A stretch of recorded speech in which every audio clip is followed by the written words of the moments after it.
할렐루야. 오늘은 온 백성이 칭송하는 교회 하는 제목으로 은혜를 나눕니다. 우리 인사합니다. 사랑하고 축복합니다. 사랑하고 축복합니다. 아멘. 여러분은 오랫동안 준비하고 고대했던 일이 일어나면은 그때 기분이 어떻습니까?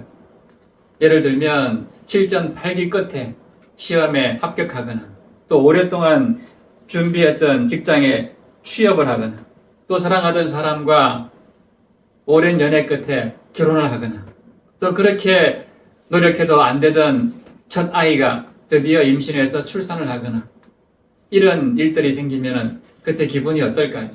아마 말로 다 할 수 없을 것입니다. 하나님의 입장에서 이처럼 흐뭇하고 기쁜 일이 오늘 본문 이야기에 기록되어 있습니다. 오랫동안 기다렸던 교회가 마침내 탄생한 것입니다. 아브라함으로 시작된 이스라엘이라는 그런 공동체도 바로 이 교회의 그림자입니다. 그러니까 그 긴 세월 동안 기다렸던 교회가 마침내 오늘 본문에 와서 탄생하게 된 것이죠. 물론 아직은 완벽한 하나님의 통치가 이루어진 것은 아니지만은 하나님께서 오랫동안 계획하셨고 진행하셨던 교회가 이제 탄생했으니 하나님의 마음이 얼마나 기쁘셨을까요? 이렇게 탄생한 교회니까 이 교회를 이제 더욱 아름답고 건강하게 만들어가는 책임은 바로 오늘 우리에게 있는 것일 겁니다. 오늘 본문 바로 앞단락에 보시면은 오순절 성령 강림으로 당황해하는 사람들에게 베드로가 설교를 하기 시작했습니다. 요엘서 말씀을 통해서 당시 상황을 설명하고 또 시편 말씀을 통해서 예수님의 십자가 죽음과 부활 그리고 승천에 대해서 설교했죠. 그리고 그 설교의 결론을 이렇게 맺었습니다. 36절 말씀 보세요. 그런즉 이스라엘 온 집은 확실히 알지니 너희가 십자가에 못 박은 이 예수를 하나님이 주와 그리스도가 되게 하셨느니라 하니라. 너희가 십자가에 못 박은 그 예수님을 하나님께서 주와 그리스도가 되게 하셨다 하는 것입니다. 이 결론은 너희가 하나님을 믿고 섬긴다고 말은 하지만은 예수님을 십자가에 못 박은 행동은 바로 하나님을 대적한 행동이었다 하는 것을 지적하는 이야기입니다. 오늘 본문은 바로 이 지적에 대한 반응이고 그 결과로 인해서 교회가 탄생한 이야기입니다. 그리고 그 첫 번째 교회의 모습이 어떠했는가 하는 것을 우리에게 가르쳐주고 있습니다. 먼저 베드로의 설교를 들은 사람들의 반응이 어떠했습니까? 37절에 보시면은 그들이 이 말을 듣고 마음에 찔려 베드로와 다른 사도들에게 물어 이르되 형제들아 우리가 어찌할꼬 하거늘. 마음에 찔려가지고 우리가 어찌할꼬 하면서 사도들에게 탄식하면서 물었습니다. 너희가 예수를 십자가에 못 박았다 하는 그 베드로의 말에 이 사람들은 내가 아닙니다 하고 거절할 수도 부인할 수도 있었습니다. 내가 아니라 대제사장들 또 빌라도 총독이 그렇게 죽였지 나는 그렇게 하지 않았습니다 하고 발뺌할 수도 있었을 것입니다. 무시하고 외면할 수도 있었습니다. 그러나 자신의 잘못으로 다 인정했습니다. 그러면서 이제 내가 어떻게 해야 됩니까? 이 죄인을 어떻게 해야 합니까? 하고 사도들에게 탄식하면서 물었던 것이죠. 이제 가르쳐 주는 대로 그렇게 우리가 살겠습니다 라는 그런 고백이 담겨 있는 말입니다. 사람들은 흔히 나이가 먹으면 뭐하나 철이 들어야지 이런 말을 자주 하죠. 그렇다면 우리가 무엇을 통해서 철이 들었다 하는 것을 알 수가 있습니까? 그것은 자신을 돌아볼 줄 알고 핑계 대지 않고 남의 탓이 아니라 자기 탓으로 돌릴 줄 아는 사람이 철이 든 사람입니다. 그런데 많은 사람들은요, 자기가 잘못하고 못났으면서도 일만 생기면은 엄마 아빠 탓으로 돌리고 또 자식이 잘못되면은 엄마 아빠는 또 서로 남편 탓, 아내 탓을 합니다. 그리고 때를 잘못 만나서 인재를 못 알아봤다고 시대 탓을 하기도 합니다. 이렇게 끊임없이 원인을 밖에서 찾는 사람은요, 아직 철이 덜 든 사람입니다. 오늘 본문의 이 사람들처럼 자신의 탓으로 돌리면서 애통한 마음으로 어찌할꼬 하고 말하는 모습이 철이 든 사람들의 모습입니다. 어른다운 모습이죠. 이렇게 너희들이 예수님을 십자가에 못 박아서 하나님을 대적했다 하는 말을 들은 백성들은 어찌할꼬 하면서 장탄식을 했습니다. 그런데 베드로는요, 이렇게 백성들의 잘못을 진단만 하지 않고 그들에게 처방도 내립니다. 만약에 당신은 이런 병에 걸렸습니다 하고 진단만 하고, 그런데 그 병에는 약이 없습니다, 이렇게 한다면은 무슨 소용이 있습니까? 얼마나 또 막막하겠습니까? 처방이 없는 진단은 너무나 잔인합니다. 그러나 베드로는 처방까지 제시합니다. 38절 말씀 보세요. 베드로가 이르되 너희가 회개하여 각각 예수 그리스도의 이름으로 세례를 받고 죄 사함을 받으라. 그리하면 성령의 선물을 받으리니. 아멘. 회개해서 각각 예수 그리스도의 이름으로 세례를 받으라라고 말씀합니다. 회개한다는 건요, 단순히 잘못했다고 뉘우치는 게 아니라 살아가던 방향에서 완전히 정반대로 유턴하는 것을 말합니다. 이제 더 이상 내가 그런 죄를 짓지 않고 오직 하나님의 말씀 따라 살겠습니다 하고 자신의 모든 삶이 바뀌는 것이 회개입니다. 그리고 자신이 그렇게 살겠다, 이제 그렇게 살지 않으면은 정말 나는 하나님의 백성이 아니다 하는 것을 공개적으로 드러내는 것이 세례입니다. 당시 세례는요, 이방인들, 하나님을 믿지 않던 사람들이 유대교로 개종할 때에 공개적으로 자신이 죄인이었음을 시인하던 그런 의식이었습니다. 때문에 유대인들에게는 꺼려지는 것이었습니다. 그러나 베드로는 너희가 하나님을 대적했던 것들을 다 회개하고 그 회개를 공개적으로 인정하라라고 이야기합니다. 즉, 자신들이 십자가에 못 박은 예수 그리스도와 연합하는 세례를 받을 것을 처방하고 있는 것입니다. 그런데 세례를 받으라고 할 때 베드로가 뭐라고 합니까? 각각 예수 그리스도의 이름으로 세례를 받으라라고 합니다. 무슨 말입니까? 각각. 세례는, 회개하고 구원받는 이 세례는 각각 받는 것이다 하는 것입니다. 부모의 믿음으로, 또 누군가의 기도로 인해서 너희들이 세례받고 구원받는 게 아니라 내가 세례받고 내가 각각 예수님 앞에 나아가서 세례받고 구원받는 것이다 하는 것을 이야기해주고 있는 것입니다. 누구도 대신할 수 없다는 것입니다. 그리고 예수 그리스도의 이름으로 세례를 받는다라고 했는데요, 이것은 예수 그리스도의 권한으로 우리가 세례를 받는다 하는 것입니다. 예를 들면 내가 놀이동산의 연간 회원권을 가지고 있습니다. 그런데 그 권리를 누군가에게 인도했습니다. 그러면 인도받은 사람은 내가 가지고 있던 놀이동산 연간 회원권을 다 누리게 되는 것입니다. 마찬가지로 우리가 세례를 받는 것은 예수님이 가지신 권한을 우리가 다 받아서 누린다 하는 뜻입니다. 예수님은 하나님의 아들로서 우리 대신 십자가에 달려 죽으시고 부활하심으로써 모든 죄를 다 사해 주셨습니다. 우리의 모든 죄가 다 사함받았습니다. 그 권한이 바로 예수님께 있는데요, 바로 예수 그리스도를 세례를 받고 믿게 되면은 주님이 가지신 죄사함의 권한, 그것을 우리가 다 받아 누린다 하는 것입니다.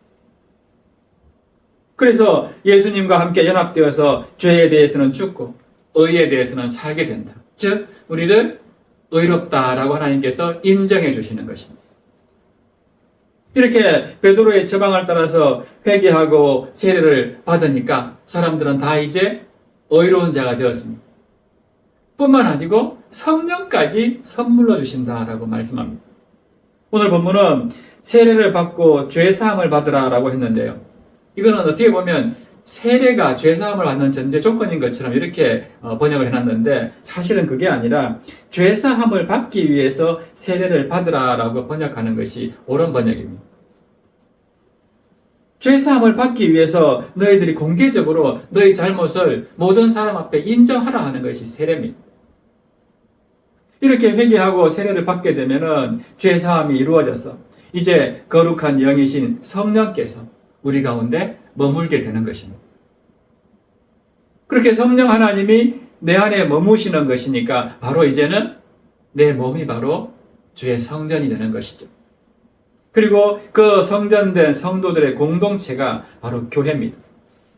그러므로 이제 죄사함을 받아서 우리가 하나님의 자녀가 되었다 하는 것은 바로 이 교회의 한 지체가 되었다라고 이야기할 수가 있습니다. 이렇게 베드로가 처방을 내리니까 많은 사람들이 그 처방대로 회개하고 세례를 받게 되었는데요, 41절에 보시면은 그 숫자가 하루 만에 무려 3,000명이나 되었다라고 합니다. 그 말을 받은 사람들은 세례를 받음에 이날에 신도의 수가 3,000이나 더하더라. 하루에 3,000명이 세례를 받고 신자가 되었다는 것은 정말 놀라운 일입니다. 12명의 사도가 3,000명을 세례를 주려면요, 한 사람당 250명씩 세례를 줘야 됩니다. 한 사람당 1분만 잡아도 4시간에서 5시간 이상 이 세례식이 거행되었다 하는 것입니다. 얼마나 아름답고 장엄한 광경입니까? 당시 예루살렘의 인구가 5만 정도였다고 추정합니다. 거기에 오순절 이 명절을 지키러 온 디아스포라 유대인들, 전 세계에 흩어져 있던 그 디아스포라 유대인들까지 합치게 되면요, 무려 예루살렘의 인구가 이 명절 때만 되면 한 50만까지 증가했다라고 기록에 나옵니다. 그렇기 때문에 이 첫 교회, 이 초대교회의 신도 3,000명 중에는 명절을 지키러 왔던 그 디아스포라 유대인들도 굉장히 많이 포함되었을 것입니다. 그런데 이들은 이제 얼마의 시간이 지나면은 예루살렘을 다시 떠나서 각자 자신의 삶의 터전으로 돌아갈 사람들이었습니다. 이게 무슨 뜻일까요? 이 첫 번째 교회부터, 이 초대교회부터 이 교회는 세계 각지로 흩어지는 교회, 즉 선교하는 교회였다는 것을 가르쳐 줍니다. 예수님은 승천하시기 전에 제자들에게 뭐라고 말씀하셨습니까? 모든 민족으로 제자를 삼으라 라고 명령하셨습니다. 베드로는 이 주님의 명령이 이들을 통해서 성취될 것으로 미리 이미 바라보았던 것입니다. 39절 말씀 보세요. 이 약속은 너희와 너희 자녀와 모든 먼 데 사람, 곧 주 우리 하나님이 얼마든지 부르시는 자들에게 하신 것이라 하고, 회개하고 세례를 받는 자에게 죄사함과 성령을 선물로 받게 되는 그 약속은 그 자리에 모인 사람들에게 한정되는 것이 아니었다는 것이죠. 모든 먼 데 사람, 즉 예루살렘으로 모였던 그 모든 민족의 사람들이 이 약속에 따라서 주님의 제자가 되고 또 교회의 지체가 될 것을 베드로는 보았던 것이죠. 신도의 수가 3,000이나 더해진 것은 분명히 감동적이고 흥분되는 일입니다. 그러나 그 자리에 있었던 3,000명을 통해서 모든 먼 데 사람들도 하나님이 부르실 것을 바라보는 것은 더 감격스러운 일 아닙니까? 오늘 우리가 모여서 함께 드리면서 우리에게는 이런 감동과 흥분이 있는가 돌아볼 수 있기를 바랍니다. 우리가 함께 모여 이렇게 예배 드릴 수 있다는 것은 정말 감사한 일이지만요, 여기에 우리가 안주하거나 머물러서는 안 됩니다. 이렇게 함께 예배 드린 성도들이 이제 각자의 삶의 자리로 흩어져서 앞으로 이어질 하나님 나라에 대한 기대, 이런 선교적인 마인드가 늘 우리 가운데 있어야 된다 하는 것입니다. 이렇게 성령을 기다리면서 기도했던 120명은 갑자기 3,000명의 신도로 증가했습니다. 폭발적인 성장이 일어났는데요. 그러나 주님의 제자가 되는 것은 그냥 회심한 것으로 끝나지 않습니다. 출생보다도 더 중요한 일은 이제 양육하는 것입니다. 아이만 낳으면 뭐합니까? 고등학교 졸업하고 대학교까지 직장 다닐 때까지 그 부모가 키우려면요, 등골이 휘어집니다. 엄청난 돈이 들어가고 엄청난 땀과 눈물과 기도가 필요합니다. 마찬가지로 교회에서 이제 처음 회심하고 하나님의 자녀가 되었다 하지만은 그들은 아직까지도 신생아에 불과합니다. 이들이 정말로 신실한 주님의 제자가 되기까지에는 굉장히 많은 수고와 헌신과 양육의 노력이 필요하다 하는 것이죠. 이때부터 이제 제자로서의 삶이 시작되는 겁니다. 그런데 사도들에게는 아직 신약 성경도 없습니다. 교인 관리 프로그램도 없고 한자리에 모일 건물도 없었습니다. 당시 사회적인 분위기도 이 그리스도인들에 대해서 굉장히 적대적이었습니다. 이런 가운데 3,000명의 신자들은 어떤 활동을 했을까요? 이 초대교회 신자들의 삶은 어떠했을까요? 42절 보세요. 그들이 사도의 가르침을 받아 서로 교제하고 떡을 떼며 오로지 기도하기를 힘쓰니라. 이 구절을 통해서 갓 탄생한 이 신생아와 같은 첫 번째 교회가 어떤 교회였는가 하는 것을 우리가 알게 됩니다. 첫 번째는 사도의 가르침을 받고 배우는 교회였습니다. 당시 사도들은 무엇을 가르쳤을까? 아직 신약 성경도 없을 때니까 구약 말씀의 기초에서 예수님이 어떤 분이신가 하는 것을 가르쳤을 것입니다. 자신들이 예수님께 배웠던 말씀들을 그대로 가르쳤을 것입니다. 43절 보세요. 사람마다 두려워하는데 사도들로 말미암아 기사와 표적이 많이 나타나니. 성령께서는 이 사도들을 통해서 기사와 표적이 많이 나타나게 하심으로써 사도들이 가르치는 것이 권위가 있도록, 정말 권위가 실리도록 그렇게 역사하셨다 하는 것을 보게 됩니다. 그리고 두 번째는 서로 교제하는 교회였습니다. 이 교제는 헬라 말로 코이노니아라고 하죠. 이 코이노니아는 서로 교류하고 사귐과 나눔이 이루어지는 것이 바로 성도 간의 교제, 코이노니아입니다. 여러분, 서로에 대해서 알아가는 것이 기쁨입니까? 부담입니까? 친구를 만나서 서로 사귀고 알아가는 것이 기쁜 일일까요? 좀 부담스러운 일일까요? 둘 다입니다. 누군가를 알아가고 그 사람과 사귄다는 것은요, 기쁜 일이기도 하지만은 그 사람의 아픔과 약점도 공유하고 그 사람과 함께 그것을 나누는 것이기 때문에 반드시 기쁘다고만 할 수가 없습니다. 내 마음도 아파질 수밖에 없습니다. 그래서 어떤 사람들은 적당히 거리를 두며 사귀는 것이 좋다 이렇게 이야기하는 사람들도 있습니다. 그러나 이 첫 번째 교회에서 일어난 교제는 그렇지 않았습니다. 온전한 희생과 섬김과 나눔의 교제였습니다. 44절 45절 말씀 보세요. 믿는 사람이 다 함께 있어 모든 물건을 서로 통용하고 또 재산과 소유를 팔아 각 사람의 필요를 따라 나눠주며. 이 당시 초대교회 사람들은 자신의 모든 물건을 서로 통용했습니다. 니꺼 내꺼 없이 그렇게 사용했다는 것입니다. 또 재산이 많은 사람들은 그거를 다 팔아가지고 어려운 사람들한테 나누어 주었습니다. 이것은 공산주의 정신처럼 모든 것을 다 서로 공유했다는 그런 뜻이 아닙니다. 서로 깊이 교제하는 가운데 서로의 필요한 것이 무엇인가 이것을 보면서 나누어주고 섬기고 베풀면서 그렇게 살았다 하는 것입니다. 아마 첫 신도 3,000명 가운데는요, 디아스포라 유대인들이 많이 있었을 것입니다.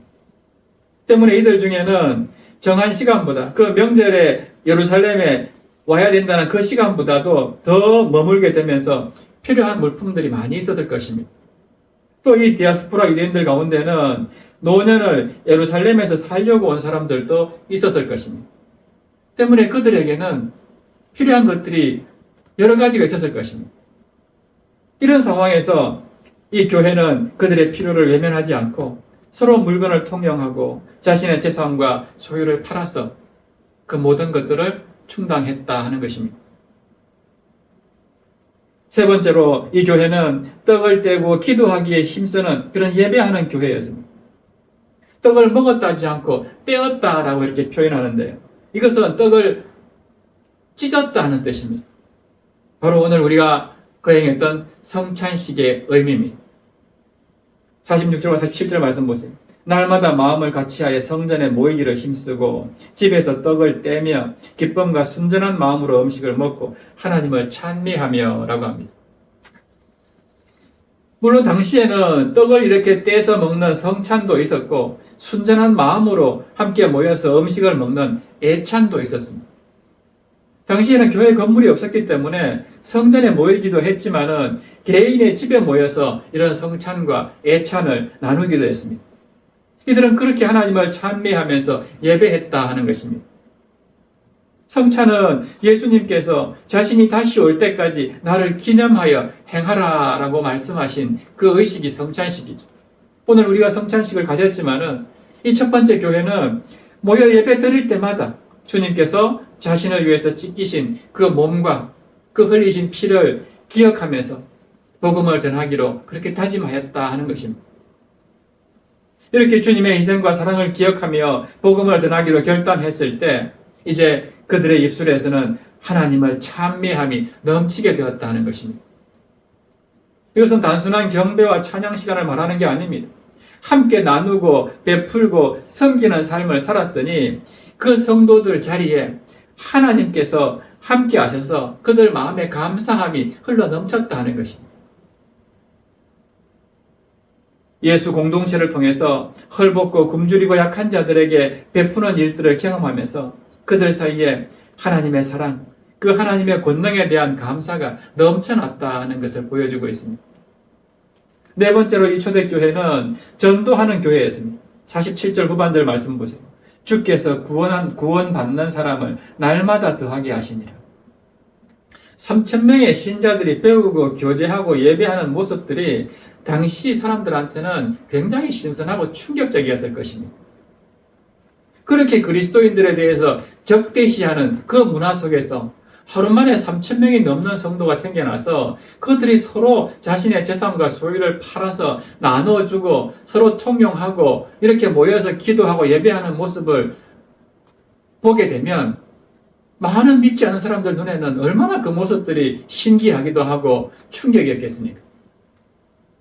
그러면서 날마다 구원받는 사람들이 더하게 되었다라고 오늘 말씀은 전하고 있습니다. 그렇습니다. 우리의 삶이요, 믿지 않는 불신자들한테 정말 신선하고 매력적이다라고 느껴질 때에 복음의 전도가 잘 일어나는 것입니다.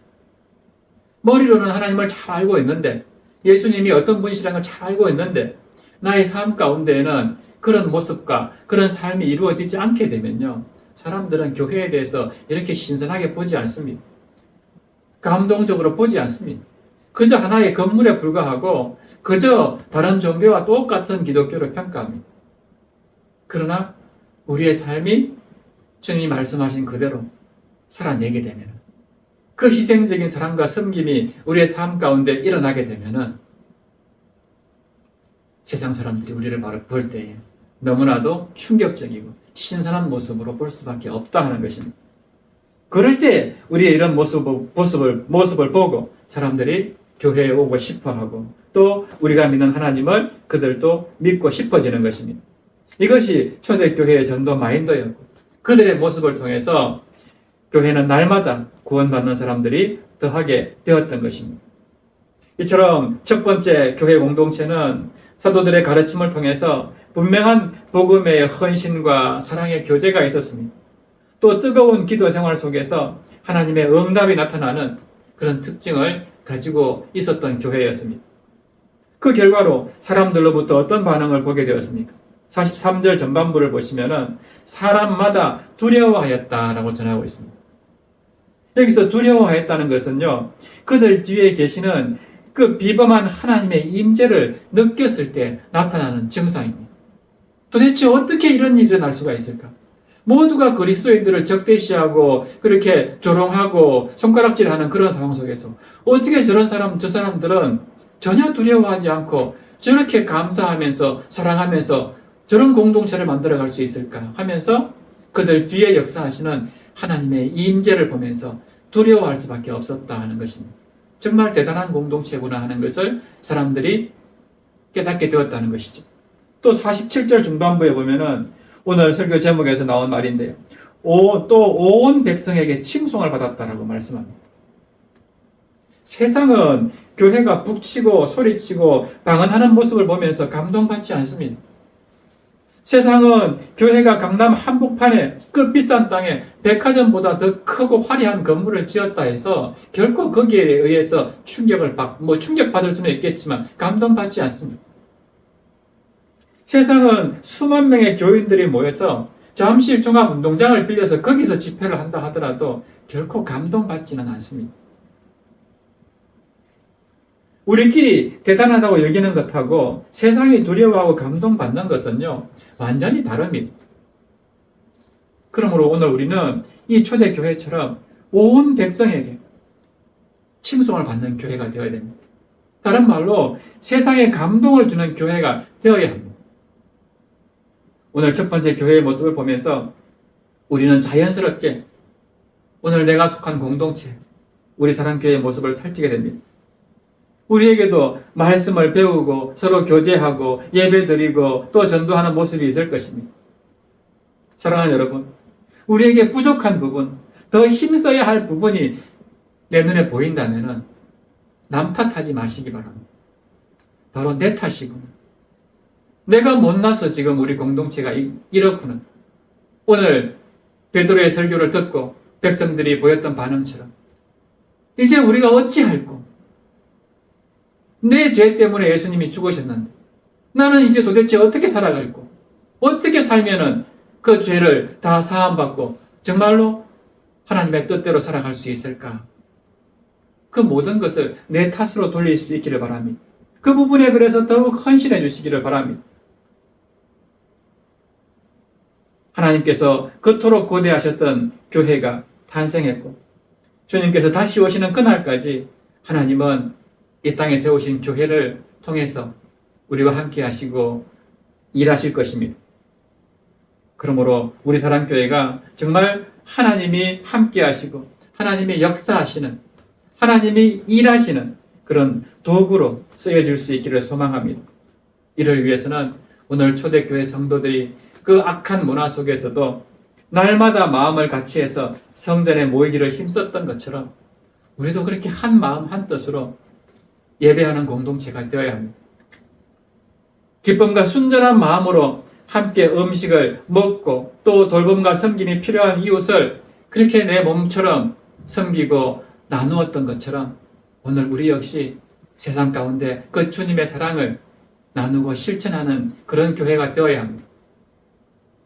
그리고 정말 하나님을 마음 다해서 찬미하고 예배할 줄 아는 그런 공동체, 그 교회가 바로 하나님의 역사하시는 초대교회였고 지금도 그렇게 하나님은 역사하시면서 이 땅의 교회들을 세우시고 인도해 가신다는 걸 기억하고 우리 사랑교회가 그런 교회가 될 수 있도록 남 탓이 아니라 내 탓으로 여기면서 더욱 헌신하고 희생하고 사랑하고 섬기는 우리 모두가 되시기를 주님의 이름으로 축원합니다.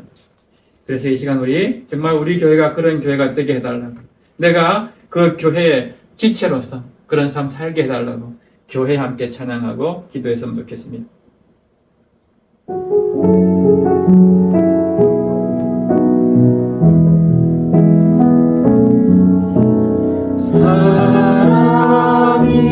사랑이 넘치기보다 사랑이 넘치는 교회 섬김을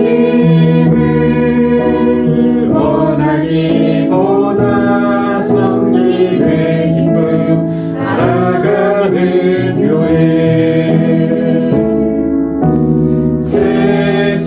세상이 주목하기보다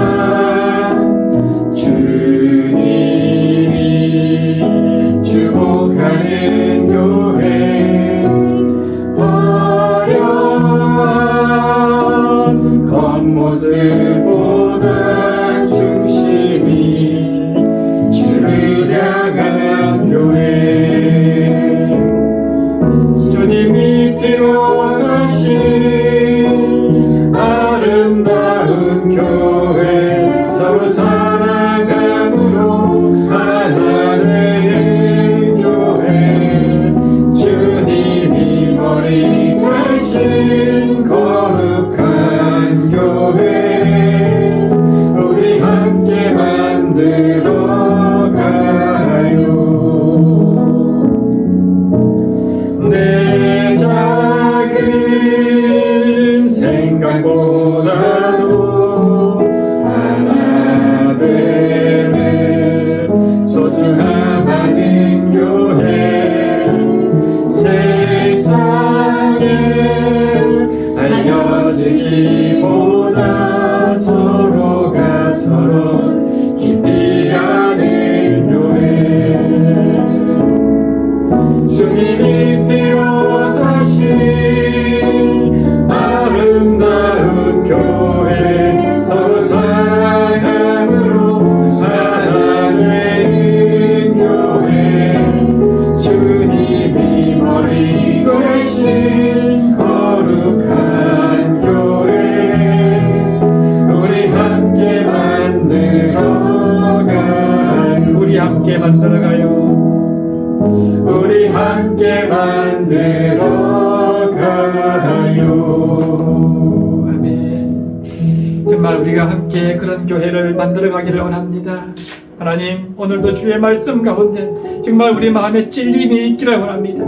형제들아, 우리가 어찌할꼬 깊이 회개하며 나아가는 저희들 되게 하여 주시옵소서. 그래서 마음 다해 하나님을 찬미하고 예배하면서 어려운 이웃을 정말 내 몸처럼 사랑하고 섬기면서 내가 만나는 모든 사람에게 주의 복음을 전하는 진정한 그리스도인들 다 되게 하여 주시옵소서. 우리 이런 마음으로 주님 이름 부르신 후에 함께 기도하겠습니다. 주여, 살아계신 하나님 아버지, 은혜와 사랑에 참 감사를 드립니다. 아무것도 아닌 우리지만은 주께서 정말 우리를 너무너무 사랑하셔서 그렇게 당신의 자녀로 삼으시고 또 우리를 통해서 이 땅 가운데 교회를 세우시고 이 교회를 통해서 정말 이 나라와 이 땅이 하나님의 나라로 만들어져 갈 수 있도록 역사하시는 그 하나님의 은혜와 사랑 우리가 늘 잊지 않게 하여 주시옵소서. 아버지 하나님, 그래서 주님이 세우신 이 교회, 주님이 핏값으로 세우신 이 교회가 이제 그 주님의 뜻대로 정말 많은 영혼들을 주께로 인도하는 그런 교회가 될 수 있도록 우리 한 사람 한 사람을 붙드시고 인도하여 주시옵소서.